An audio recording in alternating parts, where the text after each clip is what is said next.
Hey everybody, it's your boy SergDragon, and welcome back to another edition of the Heavens Monsters Podcast. With me today is Timothy. If you smell what the lion is cooking. And on FaceTime we got Chris Petrie. Too sweet. Can't even see you, bro. And That's my light not bright. yeah, it's not bright enough. And we got Mike Henry.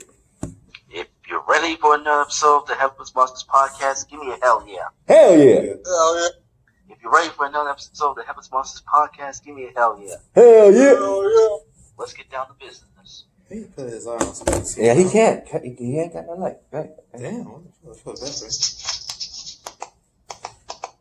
Randy, Christian kicks off the show and talks about the feud between Randy Orton and Edge. Yep. One of the things he mentioned is that Edge is coming back. So when some Hall of Famer like that, a big name like Christian says that, he's coming back. So this is going to be interesting considering that Edge has been reported to have gone through surgery because of a torn tendon of some sort. Yeah, tore triceps. There you go. So with that said, there's no doubt that we're going to see Edge again. But it didn't stop, because Samoa Joe said this on Raw Talk, or actually Samoa Joe was saying this already, that Randy Orton had been known to be a legend killer in the past, and right now that taste for that legend's blood is savoring in his mouth once again, and he's craving it. So now he's going after Christian. Even going so far as to test him, push him, and put this in his mindset, a challenge for the main event tonight of this show, a Monday Night Raw. Edge versus Christian, no sanction match. I mean, provoke him, said. Yeah, provoke him. Yeah. Because he knows he's not medically cleared. And Christian, you can tell he doesn't want to wrestle. Yep. He's being called out, and throughout the night, he would be met with other legends and friends and, good co-workers, and just trying to talk him down out of it. Some would go so far as to say, if you got to do what you got to do, you're a grown man. Former co-workers. Uh-huh. And what do you think about that, Chris?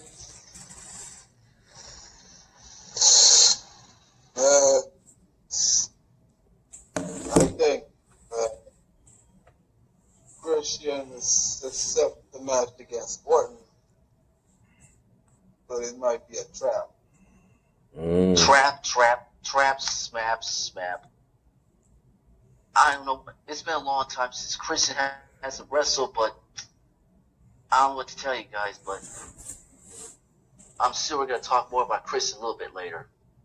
Mm-hmm. Next. Kevin Owens versus Angel Garza. Courtesy of Backlash, where Angel Garza was sideswiped by Kevin Owens because he tried to interfere in the United States title match between Andrade as well as Apollo Crews. Mm-hmm. So in this match, Andrade was called out by Angel Garza as to him failing that yesterday night. And Andrade said, I hope you get over your match, since Andrade used those words specifically. And during the match between Kevin Owens and Angel Garza, Andrade made an appearance, ultimately trying to interfere in the match and pick a fight with Kevin Owens. After the match, it was Kevin Owens who got the win courtesy of Angel Garza's interference. And Zelina Vega was upset and said, enough. This has got to end. Your thoughts on that, T-Money? I'd say let them fight. Let them fight. He says, look at his face. When I have my mask upside down, it looks weird. So with that said, what do you think, Chris?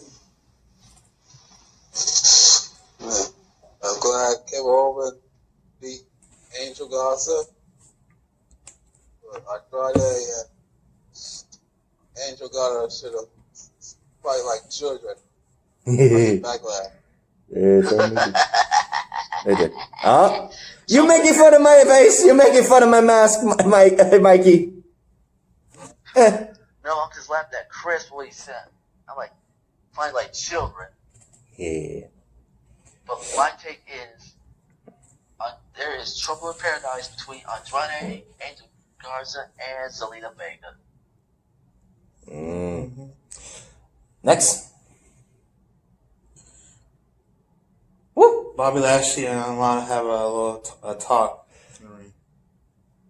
MVP and Bobby Lashley come out to the ring to address what happened at Backlash. MVP, our boy Xavier's favorite. Shout out to him.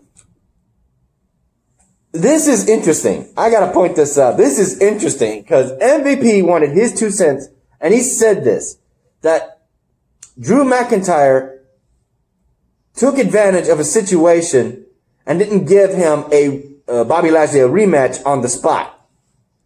I'm like, yeah, if I could actually have my voice go through this TV screen and tell him, would you, if you were in Drew McIntyre's shoes and you retain your title? You know that answer would be, nope. But as the conversation and the statement went on, ultimately, MVP would say it is Lana's fault that Bobby Lashley did not retain his title.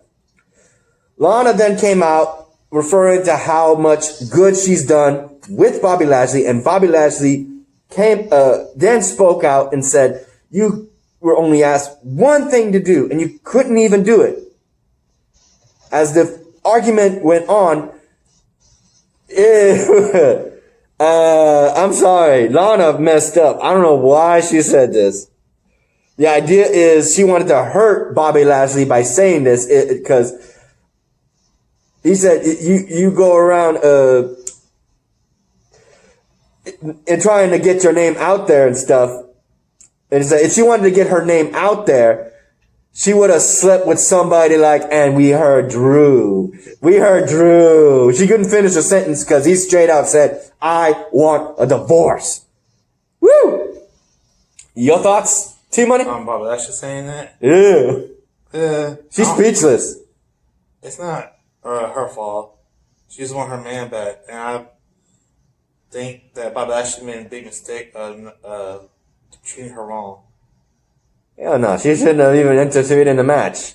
Yeah, but she thinks she wants to be part of that. She doesn't want MVP to take all the glory.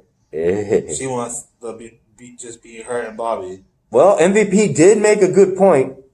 He didn't get a single title opportunity until MVP came into the picture. Oh, but that was really good. Actually, he did. Remember? What? He was Intercontinental Champion before. Yeah, but that wasn't top prize. Actually, that's still his top prize, bro. It's just that they is considering the WWE Championship. That's WWE, but as the fans are concerned, top prize is World Championship or Universal Championship. No. The fans are saying the same thing, bro. They saying. Not me. I see big prize. I see big prize. They saying the fans they are both saying that the top prize is the WWE Championship and Intercontinental because those titles have a lot of more history. Not in my eyes. Because it's been around. Those titles have been around since the 60s and 70s and 80s. Okay, your thoughts on what transpired between Lana, MVP, and Bobby Lashley, Chris?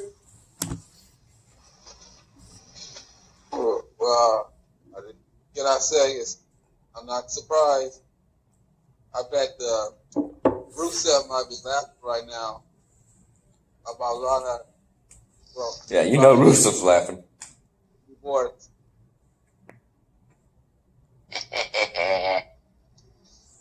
Mikey. Well, since Chris P.T. took words out of my mouth, it's been a while since Lana was divorced. I mean, I can't believe it. It's been a long time since Lana was divorced. I mean, first Rusev, then you got, I'm trying to think of the men she's hung out. First was Rusev, then was Dolph Ziggler, then was back to Rusev, and now Bobby Lashley.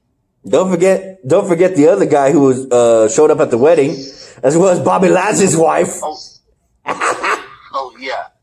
Don't forget about the wedding. That was a greasy wedding. Or oily. Hell yes. All right, next thing. Big Show makes a surprise as the Viking Raiders partner against Akira Tozawa and his ninjas. Yep. It was a 4-on-4 match between the idea of anything you can do, we can do better. So it was the Viking Profits of the Viking Raiders and Street Profits. 4 team members right there, and we got the 4 ninjas, one of them being led, of course, by all of them being led by Akira Tozawa. And of course, the big ninja, as he's being called, makes an appearance outside the arena. The match ensues, and the match is, I think, thrown out. Yep, the match is thrown out on account of the interference of the big ninja making a step into the ring, and that's when Big Show's music comes in and they bring a giant of their own. Fun fact, on Raw Talk, Big Show made comments on the fact of this big ninja and said that usually he has to keep looking down because of his height, and there's only so many times when he has to be eye level with somebody. He said, I think I had to look up at one point when it came to the big ninja. So is Big Ninja taller than Big Show? He's taller than Kevin Nash. We saw a photo of that. You showed me that. Big sexy Kevin Nash. And with that said, knowing that the Street Profits and the Viking Raiders have this dispute going on, Big Show would actually say this next week: Street Profits versus the Viking Raiders, Raw Tag Team titles on the line. Whoever wins takes all the credit. But see, I don't know if you knew this. They said that he's not the tallest man in the business. Oh no, he ain't. There's somebody big. What was that guy that Undertaker fought at WrestleMania? Big Dong Bundy. No, Giant Gonzalez. Giant Gonzalez. That guy was 8 feet. Good lord.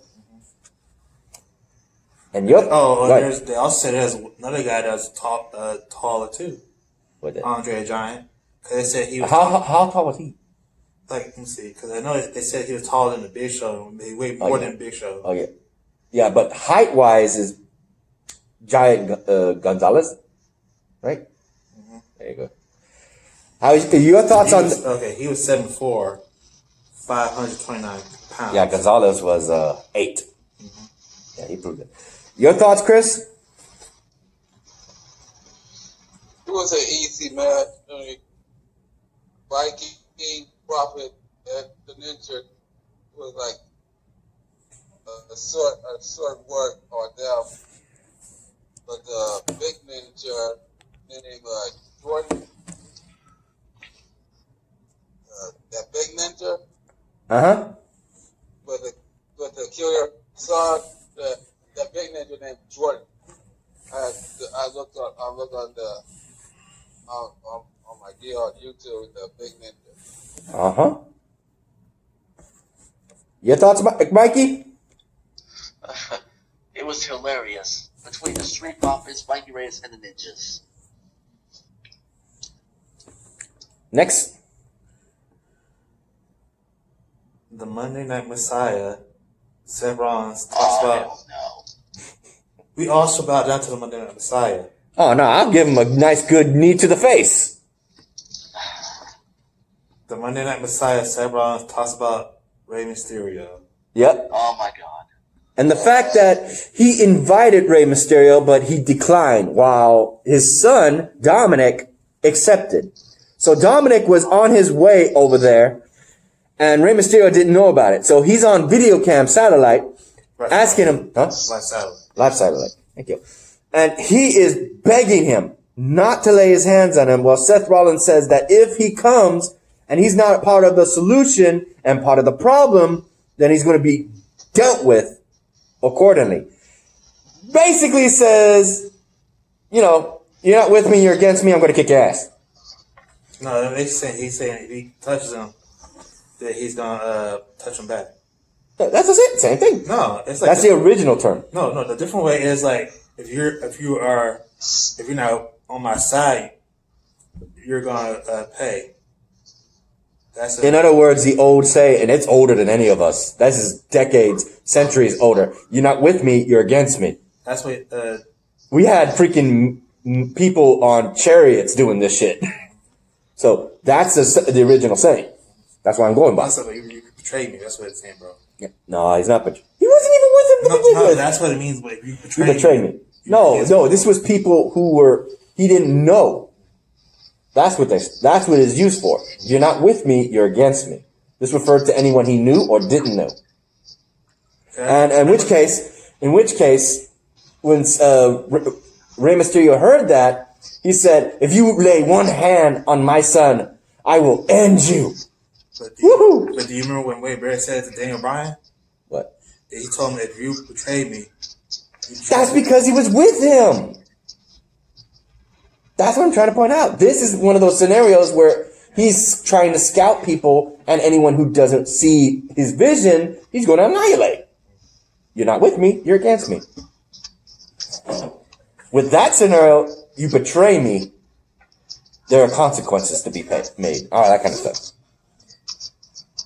And with that, when Seth Rollins was still talking, Dominic would be showing up from behind and get a good couple of shots in before the Buddy Murphy and Austin Theory showed up, and he got out of there. He was behind the glass and everything. Also, Street Profits were definitely not social distancing when they came out. So between Dominic and Street Profits, they were in the crowd. Your thoughts on that? As far as Dominic getting his shots on Seth Rollins? Well, that was just a one-time thing. I'm not, he's not gonna wrestle yet. Dominic. Your thoughts, Chris? Yeah, I'm happy for Dominic getting his cheap shot on Seth Rollins. You, Mikey? Dominic. Oh my goodness. I was worried sick about Dominic because the last thing I don't want him is to end up put on the shelf like his father. Adopted daddy. That's the last thing. The last thing you don't want is Dominic getting beat up by Seth Rollins and so-called disciples. That's the last thing you don't want to see. I'm telling you right now, Seth Rollins has gone way too freaking far. Uh-huh. All right, I know you want your 2 cents here. The son of Eddie Guerrero and Rey Mysterio. Yep. The biological son of Eddie, but the adopted father of Dominic. Yeah. Took him in. Because Eddie Guerrero gave Dominic to Rey Mysterio. Uh-huh. Next. 18 minutes in. We should all fight on to Seth Rollins. Fuck him. The Icons versus Natalya and Liv Morgan. After their loss at Backlash, they are looking to definitely be the ones to take on Sasha Banks and Bayley, the role models, courtesy of the fact that they weren't the ones who were pinned. As for that, we also have Liv Morgan and Natalya working together, hoping to put themselves in the title picture. But after the match, Natalya and Liv Morgan were defeated, and it was controversy backstage because Natalya actually is upset and tries to scold. Confrontation, not controversy, bro. What'd I say? You said controversy. Confrontation. Confrontation. Sorry. Wrong word. Yeah. Sorry, I'm used to that word. Anyway, Liv Morgan doesn't want to hear the scolding of Natalya, so she walks off, and Natalya actually says that after all I've done, I built this division for the women. Lana then comes up and says that everything she's done, she understands because she worked so hard for Bobby Lashley, and now just to get dropped and divorced, no gratitude. And she says, Natalya agrees right back. So is this a hateful union of Natalya and Lana? Like a hateful friendship. Your thoughts, Chris?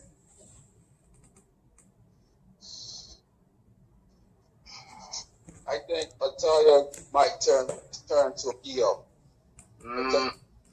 Wouldn't be the first. Wouldn't be the first. That's how she started. And you, Mikey? Well, after Icons won, like you said, Liv Morgan walk on this. Even though I feel bad for her because of her being stabbed in the back by the leader of the Riot Squad, Ruby Riot, and then Lon comes in and consults to Natalya about their issues.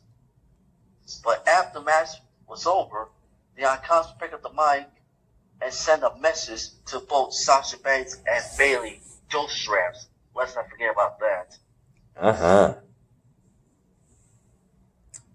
Your thoughts on that, T-Money? I like Natalya. I just don't care for Lana. Lana. People say that she can't wrestle. That's why she has to stick with being a manager. We're gonna see if she did any good training. Well, all thing that she can do is breakdancing and acting. They say I know that. That's in. I know she knows martial arts, so she can stick with that. Next.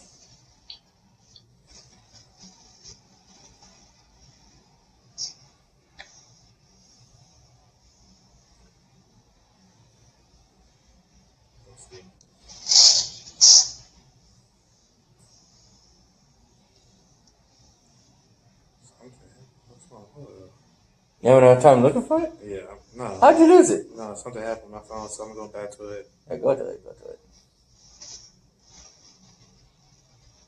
You go.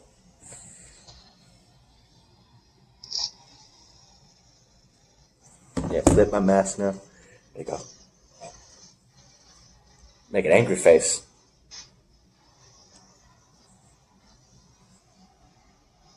That's what it looks like. It looks like an angry face.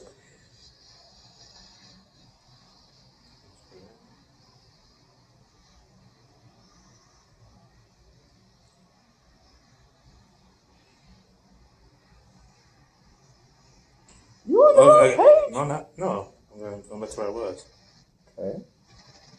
Okay, you want to hear about the Christian thing, the backstage thing, or? No, not back to that stage. We're gonna get to that. Okay. Apollo Crews versus Shelton Benjamin. Ooh, this was good because I don't know. I guess it's because of what happened with George Floyd. Apparently, MVP goes and looks at not just Bobby Lashley, but all the African American or any African talent or black, if you want to label it that. In which case, he's looking at R-Truth as a fool, Street Profits as fools. He's looking to actually scout Apollo Crews as the champ and saying, why would you want to be a fighting champion when you can get paid? And he says, I'd rather be... Okay, 1 second. We're back. Okay, back to what I was saying. Apollo Crews said that he'd rather be a fighting champ. Because if he wasn't, then he wouldn't be a fighting champ. He'd be a chump. So MVP takes offense to that and says, you need me. You ain't going to go far without me. Because he's saying that because he believes that Apollo Crews is going to lose the title. Yep. And one individual, another African American, Shelton, tongue twist. Shelton Benjamin goes and looks at him and makes a promo saying that what he did was idiotic. That just letting that offer pass from MVP says once he defeats him, he'll be more than happy to take up on that offer. But it didn't go as well as he said it would. Apollo Crews successfully defeats Shelton Benjamin and moves on as a defending champion, a fighting champion. Your thoughts? Well, I figured they would Shawn Michaels say that because MVP and been friends, and they also wrestled each other for the United States title before. And plus, MVP has beaten Shelton Benjamin for the United States title. But they're not going to mention about the whole Chris Benoit versus MVP feud. But congratulations to Apollo Crews. Your thoughts, Chris? Apollo Crews winning his title by hooking the ropes because Shelton Benjamin was trying to cheat. Oh, yeah, he did. Crews still United States champion. Apollo Crews got the job done. Apollo Crews got the job done. So nice, said it twice. Next.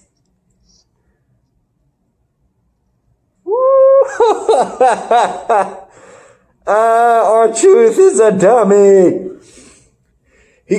Because of the fact that MVP and Bobby Lashley had a tag team match with the 24/7 champion R-Truth and Drew McIntyre. R-Truth is running around hiding, and even MVP goes and says, "You can run, but you can't hide."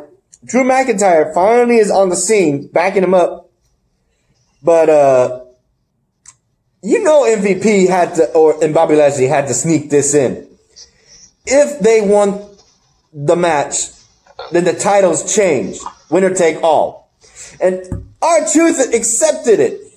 So he didn't even Drew McIntyre is concerned because he knew that he didn't naturally have to be pinned or submitted to lose his title. So R-Truth goes to whoever to make arrangements so that wouldn't be an issue. But only for his title, the 24/7 title. So if R-Truth was pinned by either Bobby Lashley or MVP, Drew McIntyre would lose the title. No, it's more like this. No. Okay, explain it to me. How am I wrong? No, if whoever wins, MVP, he's not gonna go for the E title. It's gonna be like this: like Bobby Lashley pins Drew McIntyre, MVP pins R-Truth.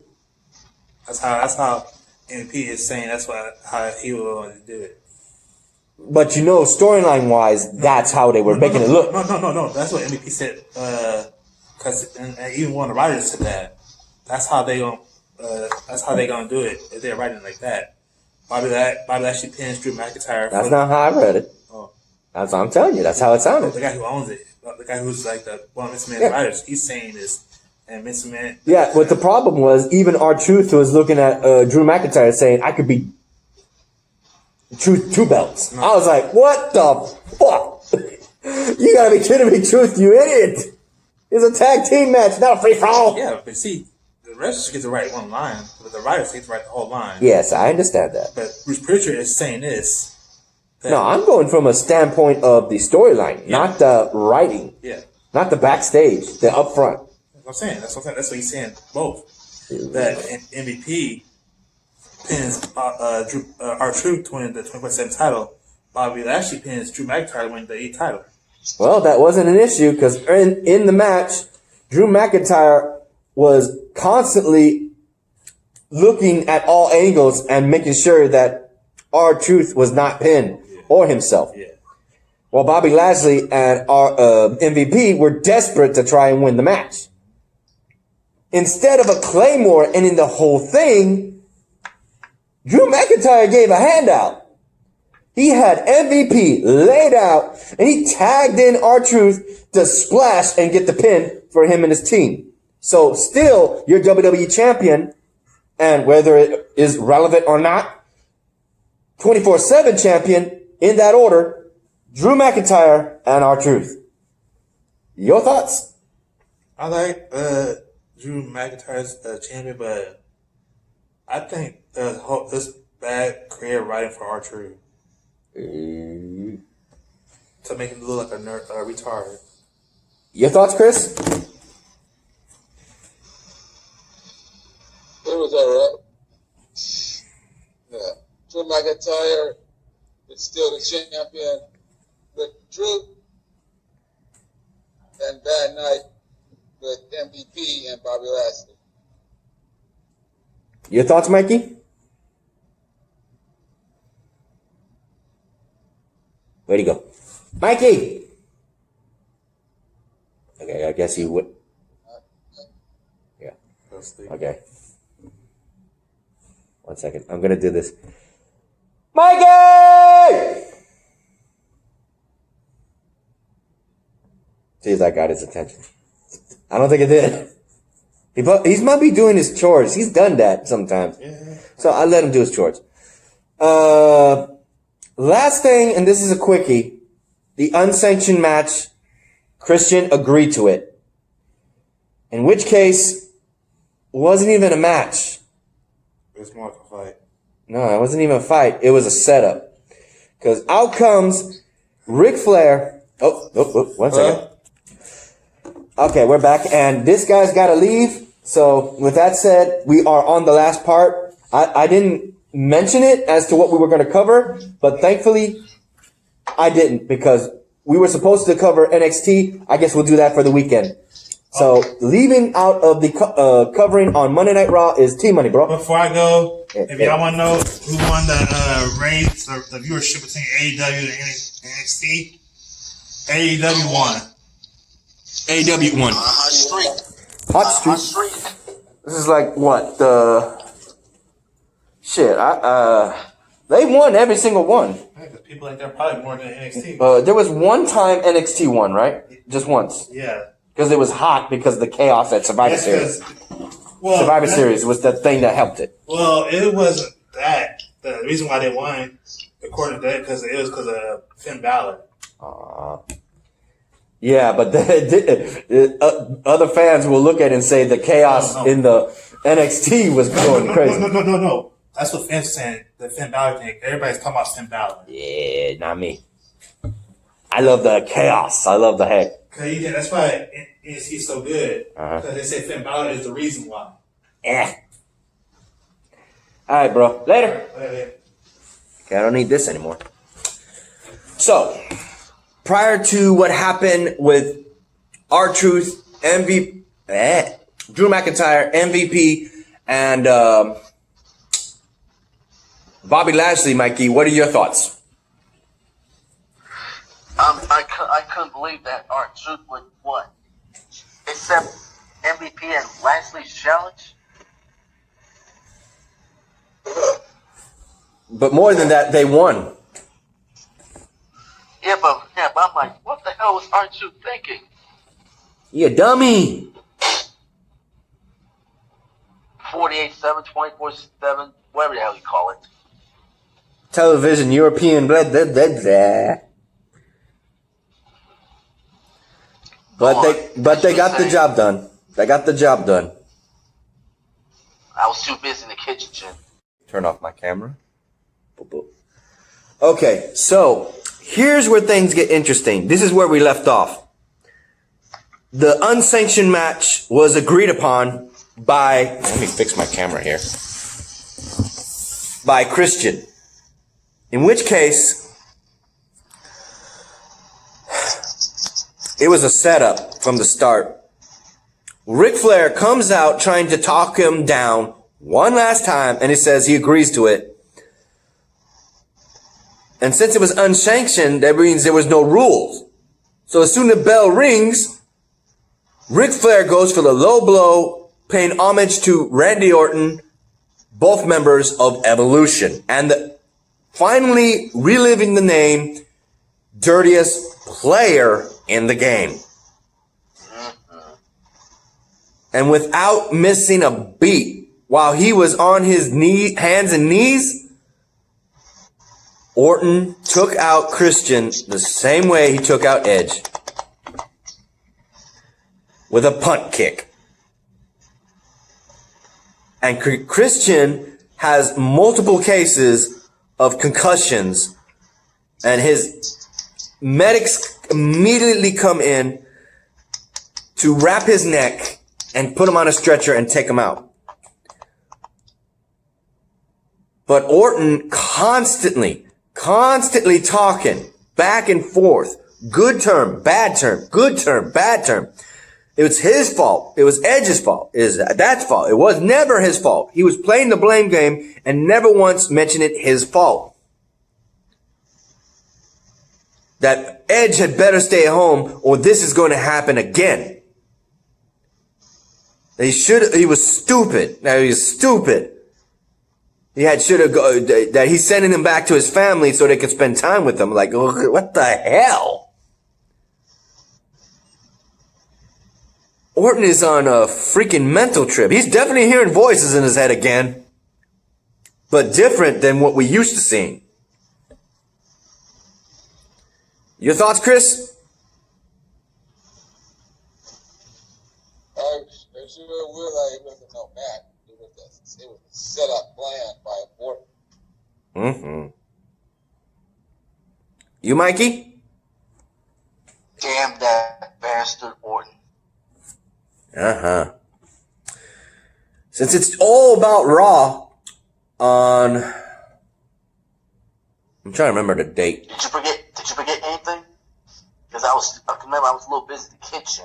No. The only thing I want to add also is Raw Talk. And we had some funny gimmicks going around with R-Truth and Drew McIntyre and stuff. One thing that was flown out of Drew McIntyre's mouth, actually Samoa Joe, could we see the return of John Cena and go up against Drew McIntyre? Drew McIntyre liked the idea. Said if John Cena wanted a shot, come on over. But let John Cena decide. Yeah, last time we saw John Cena, he was warped into the funhouse. We have not seen John Cena since. He's probably too busy doing other things. I see him on. No, I meant in a WWE ring, storyline wise. Far as the storyline one is concerned, John Cena is still missing in action. Storyline, not in real life.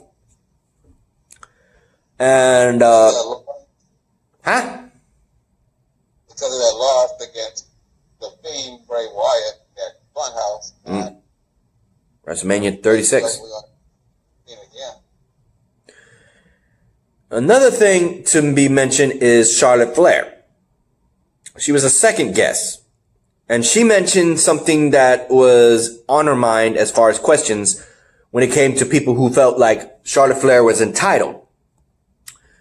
She's there all the time, as she puts it, always battling it out with everybody. But those who come and go, who are put on the shelf, sitting at home, and then come back and automatically get a title shot, and they look at her and say that she's entitled. They're like, these are her words. Those who at home are entitled. And that's a bad way of saying it, she said. Bad term. That wasn't good term. That was bad term. Those were her thoughts. So I can't say for sure how she means that when people like Ronda Rousey and Becky Lynch are sitting at home. And finally is the first guest, Big Show. We already covered the fact that he mentioned something about his TV show, as well as the Big Ninja. But the one thing that was mentioned that Samoa Joe warned and alerted Big Show that Randy Orton is craving legends. He's craving the blood of legends and looking to become the legend killer once again. And because Big Show has been hanging around Monday Night Raw, that he better watch his back because he's a big name and a big legend in WWE, so he might be coming after him. Big Show's reply was, hey, I know Randy. Randy knows me. He knows that if he comes at me, he's going to get knocked the hell out. That he don't play that way. Your thoughts on that, Chris? I would like to see Big Show knock out Randy Orton. It's disrespect. Oh, hell yes. deserve to get knocked down. Anything else to cover, my brothers? Well, since I asked you, did you forget anything? You said no, because what I'm about to say is there's two of them left. One of them involves the iconic Crashie Bailey's birthday. That was on. Wasn't it on SmackDown? No, it was on Raw. You didn't know? Yeah, I forgot. Nah, we didn't care. It's my birthday! She says she's acting like Vika Guerrero. It's my birthday! Can you blame Peyton for slapping Sasha? Nope. Oh. And last not least, the rematch between the Empress versus the Irresistible Force. Oh yeah, that wasn't covered. So who won that match? Actually, it was Asuka. It was Asuka because, in case you didn't see it, Nia Jax shoved senior referee John Cone. Oh, that's right. Thank you for reminding me. She did. She was getting frustrated and she shoved him, and the referee was about to disqualify her. But Asuka rolled over and did Nia Jax, and the referee John Cone did the fast count. Yeah, he sure did. He got back at her for that. Yeah. So those are the two things that you forgot to mention. Yeah, because it wasn't written. That was weird. That might have been the next thing on the list, but we didn't cover it because he had to go. So, thank you for mentioning that, Mikey. But like I said, my take, the first one that I mentioned was the Iconics Crashie Bailey's birthday, because the Iconics want Sasha and Bailey to accept the Iconics challenge, and guess what? Bailey decided to put her money where her mouth is, and Sasha Banks couldn't believe that Bailey ran a big mouth and took the challenge from the Iconics. That's the question, though. When is it going to be? Because I don't think they're going to do... Huh? Next week? On Monday. Oh. I was about to say, it ain't... Say that, because you're about to make a rant about NXT on Sunday during the weekend. Yep. Rey Mysterio going to return next week. Yes! As well as the fact that I was thinking it was going to be at Extreme Rules, but nope, you're saying it's next week? Awesome. Icons versus Sasha and Bailey if they win. If they beat Shotzi Blackheart and Tegan Knox. Thank you for saying that. Icons better be watching. We were supposed to cover that, but we'll cover it Sunday alongside SmackDown.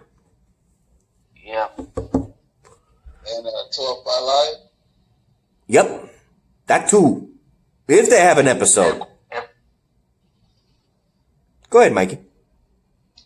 And the other one, my 2 cents is Nia Jax had it coming because you do not put your hands on official. I'm like, Nia Jax should have been here. The squad fight for lose some money. But now that she lost the rematch, who is next in line for Asuka's Raw Women's Champion? I'm afraid it's not showing. Oh, that's what I thought. Find somebody like Liv Morgan or Natalya or Lana or perhaps Ruby Riott. I find it funny you're not saying Shayna Baszler.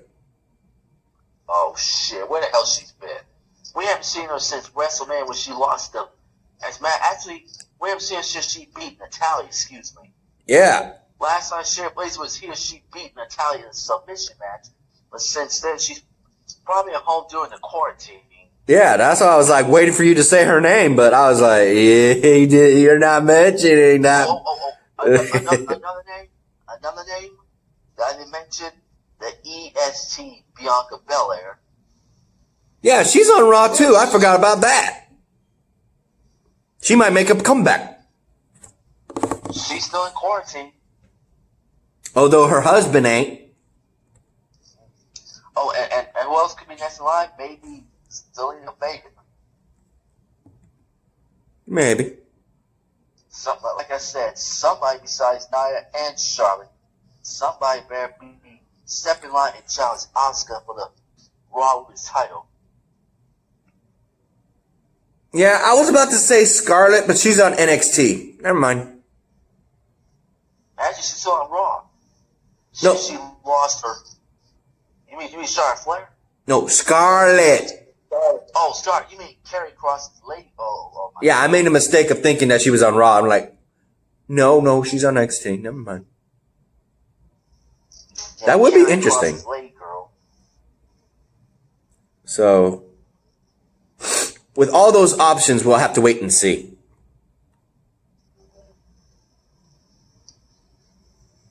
Anything else to mention, guys?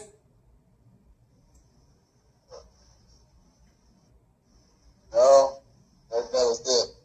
But like I said, thank goodness that Dominic outsmarted Seth Rollins and his disciples. Ooh, wait, That no, was fun. there is something. T-Money mentioned this to me today, and I was, yesterday, and I was trying to remember who he was because of the fact that we have not seen him on TV in a while. Guess who got drafted to Monday Night Raw from SmackDown? Mustafa Ali, There you go. the one who could be the hacker for SmackDown. And but that don't serve nobody no purpose if he's gone from SmackDown. Where the hell's Ali been? Yeah, good question.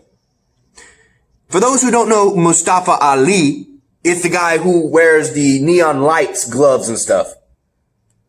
The Mr. Hacker himself. Yeah, the one who brings in the bright lights. So we'll be seeing him hopefully on Monday Night Raw. I think that's because of the fact that with AJ Styles as the Intercontinental champion, should I say, he might have been drafted to SmackDown.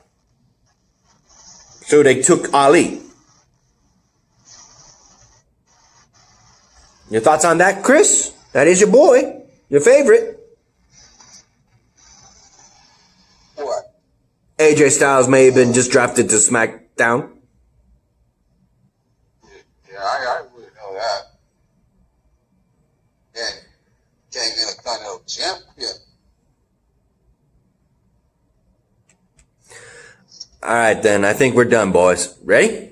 Yeah, that's shout out, please. A shout out to our fellow brethrens of the Heaven's Monsters podcast, to Xavier Hill, whose birthday just passed by. He turned 29. Woohoo! Happy birthday, X-Man. Happy birthday. And a shout out also to Mike Henry and Andre Mitchell. A link to their YouTube channels will be in the descriptions down below, as always. And a remaining shout out to T-Money, Chris Petrie, Renee Farrell, and Delvin. Like this video? Give it a thumbs up. You didn't? Give it a thumbs down. Hit the subscribe button, like the content, and hit that notification bell for the next Heaven's Monsters podcast coming this weekend. I don't know if I'll do it Saturday, but most certainly I'm going to try it Sunday. See you later, guys. Good night. Bye. Bye.